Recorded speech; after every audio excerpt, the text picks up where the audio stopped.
Sveiki, didieji ir mažieji keliautojai. Labai džiaugiamės, kad šiandien nusprendėte prisijungti į Savas darželio organizuojamą gimtadienio žygį kartu su Klemperiauja. Aš, Karolina, gamtos mylėtoja, kelionių entuziastė, licencijuota gidė ir 4 vaikučių mama, palydėsiu šiandien su savo pasakojimais, užduotėlėmis, kurias jūs jau gavote, ir kitomis paruoštomomis staigmenomis po Trakų bei Varniukų apylinkės. Trakų istorija prasidėjo senuosiuose Trakuose, tai yra kaimelyje esančiame vos už 3 kilometrų nuo dabartinių Trakų. Pasak šaltinių, 14 amžiuje kunigaikštis Gediminas pastatė senąją Trakų pilį, kurioje ir gimė jo sūnus Kęstutis. Vėliau Kęstutis ir jo sūnus Vytautas Didysis senuosius Trakus perkelė į naująją vietą, tai yra į dabartinius Trakus, kuriuose ir pastatė pilį saloje, kurią ir dabar matote priešais save Galvės ežero viduryje. Ši pilis yra ne tik šio miesto Trakų pasididžiavimas, bet ir visos Lietuvos, nes tai yra vienintelė tokia pilis visoje rytų Europoje, kuri yra pastatyta būtent saloje.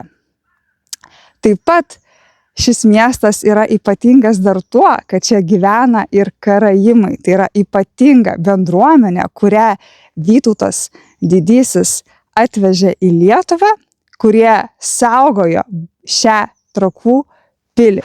O dabar turiu klausimą jums. Taigi, ar jūs tikite legendomis? Manoma, kad Trakų pilis atsirado dėl kunigaikštienės Birutės, tai yra Kęstučio žmonos užgaidos. Kuomet Kęstutis pradėjo statyti pilį senuosiuose Trakuose, jo žmona Birutė nebuvo labai laiminga. Jinai ilgėjosi jūros ir vandens, taip kaip Palangoje. Ir Kęstutis, norėdamas nudžiuginti savo žmoną, nusprendė statyti šią naująją Trakų pilį, kuri būtent ir yra apsupta ežerų. Taigi, apibendrinant, Trakai yra ne tik ežerų kraštas, kuriame galima rasti net 200 ežerų, kurie yra apsupti miškų. Čia oras yra itin grynas ir tyras, tačiau Trakai yra ir tikras istorijos lobynas. O dabar kviečiu leistis į nuotykius toliau.